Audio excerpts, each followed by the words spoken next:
Season 4 of Star Wars Rebels continues this week with yet another double episode, but unlike its predecessor, In the Name of the Rebellion begins not with a daring assault on an Imperial outpost, rather a leisurely journey to Yavin 4, on which Sabine, Ezra, Kanan and Chopper find themselves reunited with Zeb.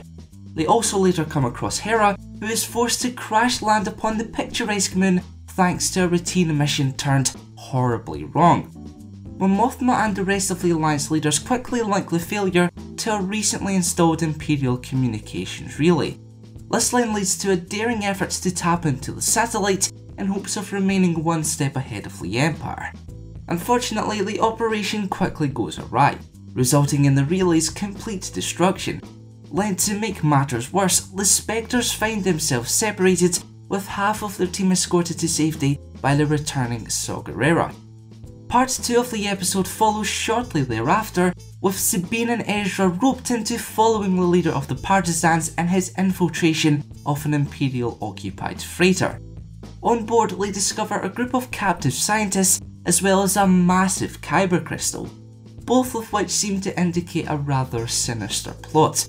Though in his never-ending quest for extreme measures, Saw betrays his party and readies the powerful gem for destruction. The two parties ultimately manage to escape the doomed freighter, but not before a massive explosion. Okay, that was a lot to take in, so let's swiftly move on to everything I enjoyed regarding In the Name of the Rebellion, and all the things I wasn't so keen on. Now, it's no secret that I thoroughly enjoyed Rogue One, so when trailers for this very season of Rebels linked together many of the aspects that made the movie so great, I simply lost my mind. Therefore, I am obliged to point out how awesome it is to see the likes of Yavin 4, the U-Wing Starfighter, Death Troopers, Edrio 2 Tubes, and Saw Gerrera in animated form. Here's hoping that we finally uncover the Ghost's role during the Battle of Scarif before all is said and done.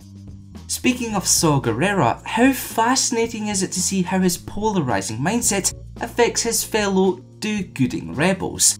There's no doubt that his methods are extreme, to put it lightly, but you can't deny his successes, nor can you fault his quest to overthrow the Empire at any cost.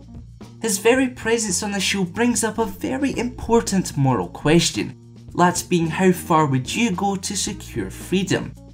Even for a program primarily targeted towards children, it's some real heavy stuff that makes our favourite characters question their every action. Moving on to the negatives, and to be honest, there wasn't much more that annoyed me this time around other than what I previously mentioned in last week's episode.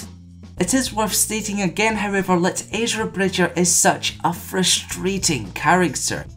I just wish he treated life or death situations as something much more than fun and games. I also wasn't particularly enthralled by the action set pieces. I know.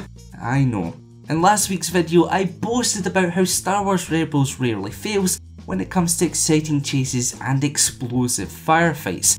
But aside from the aerial duel in part 1, In the Name of the Rebellion was just too bland in places and often a tad boring. And last but not least, it sucked seeing Death Troopers relegated to the same level as Stormtroopers. Their reputation as complete badasses was definitely dealt one or two blows here.